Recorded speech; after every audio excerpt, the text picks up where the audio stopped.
Hello students, आज का हमारा टॉपिक है हिस्ट्री ऑफ वेस्टर्न कॉस्ट्यूम। इस टॉपिक में हम लोगों ने 1650 तक के जो कॉस्ट्यूम्स हैं हम वो आज पढ़ेंगे। ठीक है, 1600 तक के कॉस्ट्यूम्स हम पढ़ चुके हैं और 1650 तक के कॉस्ट्यूम्स में भी हम एक पार्ट इसका पढ़ चुके हैं। आज हम फ्रांस का स्टार्ट करेंगे। ठीक है, फ्रांस में सबसे पहले मेल के कॉस्ट्यूम्स। कुछ समय तक डबलेट मुख्य शारीरिक परिधान बना रहा। फ्रांस में जैसे हमने जो इससे पहले पढ़ा था उसमें क्या था कि मेल्स के कॉस्ट्यूम में एकदम से चेंज आ गया था, लेकिन फ्रांस में क्या हुआ, डबलेट जो इस शताब्दी का शुरुआती पीरियड था, शुरुआती दौर था, उस समय में डबलेट बना रहा मार्केट में, ट्रेंड में।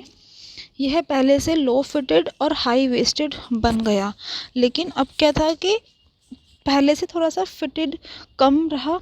ठीक है, हल्का सा लूज़ रहा, जैसे पहले बहुत टाइट थे, प्लस हाई वेस्टेड बन गए, यानी कि जो उसकी वेस्ट पे जो फिटिंग होती थी वो थोड़ी सी हाई हो गई।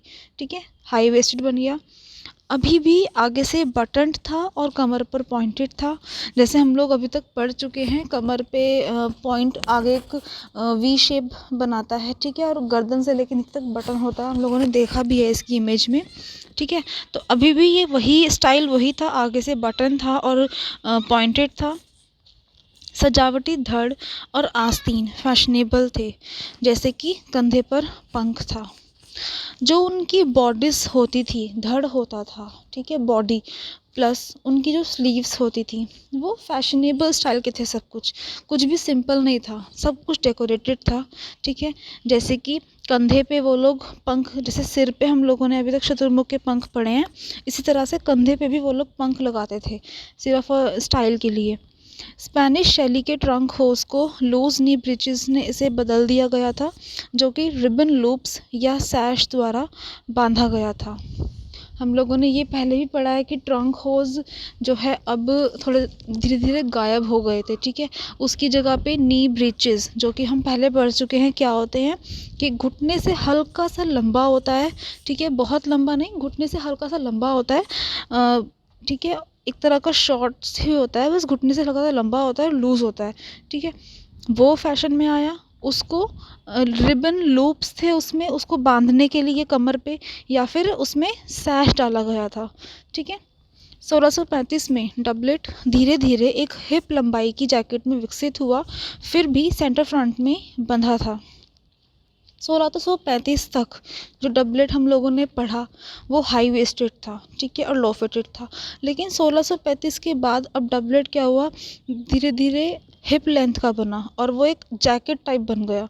ठीक है, लेकिन आमतौर पर निचले हिस्से में खुला पहनते थे, लेकिन जनरली उसको अभी भी नीचे से ओपन ही पहनते थे, सिर्फ ऊपर गर्दन वाले हिस्से पे उसको बंद करते थे, जो नीचे सफ़ेद शर्ट को प्रदर्शित करता था। इस समय भी आस्तीन बहुत भरे हुए थे। डबलेट के नीचे जो एक वाइट कलर की सफ़ेद रंग की शर्ट पहनते थे, क्योंकि आगे से वो खुला था इसलिए वो नीचे की शर्ट को दिखाता था। और जो स्लीव्स थे वो, जैसे हम अभी तक पढ़ते आ रहे हैं, बहुत फूले हुए फ्लफ़ी पफ्ड स्लीव्स। ठीक है, अभी भी स्लीव्स वैसे ही थे, बहुत भरे हुए पूरे पूरे थे। 17वीं शताब्दी के दौरान लिनन और गर्दन पर पहनने वाले अच्छी क्वालिटी के थे। इस शताब्दी में जो लिनन फैब्रिक यूज़ करते थे, ठीक है, अपने कपड़ों में, या फिर जो गर्दन का उनका वो एक हम लोगों ने पढ़ा है ना, कार्ट व्हील स्टाइल का रफ़। ठीक है, वो जो था वो बहुत अच्छी क्वालिटी के थे और यह पोशाक की एक महत्वपूर्ण विशेषता थी। रफ़ और स्टिफेंड कॉलर को 1620 के दशक में पहली बार रिप्लेस किया गया था एक गिरती हुई रफ़ द्वारा। देखो, पहले सबसे पहले रफ़ और रफ़ल में डिफरेंस क्या होता है। रफ़ल आपका वो होता है जो आपका गारमेंट से अटैच्ड होता है, लेकिन रफ़ वो होता है जो जो है अटैच नहीं होता, डिटैच होता है। ठीक है, जिसको हम अलग से पहनते हैं वो रफ़ होता है, और जो अटैच होता है आपके गारमेंट में वो रफ़ल होता है। ठीक है, रफ़ और जो कॉलर्स जो अभी तक हम लोग पढ़ चुके हैं वो इस दशक में अब उसको रिप्लेस कर दिया गया, क्योंकि अभी तक हम लोगों ने पढ़ा है कि उसमें वो लोग स्टार्च डालते थे ताकि वो खड़ा खड़ा रहे, उसको आयरन करते थे। लेकिन अब क्या हुए, अनस्टार्च वाले रफ़ मार्केट में आए, ट्रेंड में आए, ठीक है, जो कि कंधों पर गिरते थे। पहले इसको 1620 में चेंज किया, फिर उसको 1630 के दशक में भी ये रफ़ जो है यही सॉफ्ट वाला रहा, और 1645 या 50 तक ही रहा, मतलब इसके पहले पहले रहा। उसके बाद फिर से मार्केट में वही खड़े हुए रफ़ आ गए थे। यह एक सफ़ेद लिनन कॉलर, लेस एज्ड या लगभग पूरी तरह से लेस से बना था, ठीक है। जो ये रफ़ था गिरा हुआ, जो बिल्कुल कंधे पे फॉल होता था, ये जो रफ़ या तो लेस जो इसकी किनारियाँ होती थी वो लेस की बनी होती थी, या फिर ये पूरी तरह से ही लेस का बना होता था, ठीक है। कसकर बैंड स्ट्रिंग्स द्वारा गले के सामने की ओर बांधा गया था, और इसको बहुत टाइटली इसमें डोरी डाली हुई थी। उन डोरियों के द्वारा इसको आगे से बांधा हुआ था, और कंधों, डबलेट या जैकेट को कवर करते हुए पूरे शरीर पर गोल किया गया था। जो आप लोगों ने इससे पहले इमेजेस भी देखी होंगी, तो ये पूरा गोल बनता है, ठीक है। तो ये अभी भी वही गोल था पूरा, और ये जो है कंधों को और डबलेट को या फिर जो जैकेट पहनते थे उसको पूरा का पूरा कवर करता था। लंबे एलिगेंट कफ इस कॉलर से मेल खाते थे। जो कफ थे वो भी इस कॉलर से या इस रफ से मैचिंग के थे, ठीक है, मेल खाते थे वो भी, same colour combination. Spanish clock fashionable outer wear रहा। जो स्पेनिश लबादा था, क्लॉक था, वो अभी भी फैशनेबल आउटर वियर रहा। घूमने निकलते थे तो फिर अभी भी वो स्पेनिश लबादा पहनते थे। यह अब लंबा था और बहुत सजावटी था। जैसे इस इमेज में आप देख सको कि जो लबादा इस आदमी ने पहना हुआ है ये बहुत लंबा है, ठीक है। तो अब ये बहुत लंबा हो गया। जैसे अभी तक जो पड़े थे वो हिप लेंथ के पड़े थे, लेकिन जो इस आदमी ने पहना हुआ है ये लगभग नी लेंथ का लबादा पहना हुआ है, ठीक है, घुटने तक की लंबाई का लबादा पहना हुआ है। तो लेंथ बढ़ गई लबादा की, क्लॉक की, और अब ये कलरफुल हो गया, ठीक है, अलग अलग कलर्स में बनता था। यह अलग अलग तरीक़ों से शरीर के चारों ओर लिपटा हुआ था। इसको पहनने का स्टाइल भी अलग अलग था। कोई इसको सिर्फ ऊपर से पहनता था, कोई इसको सिर्फ वन शोल्डर पे पहनता था।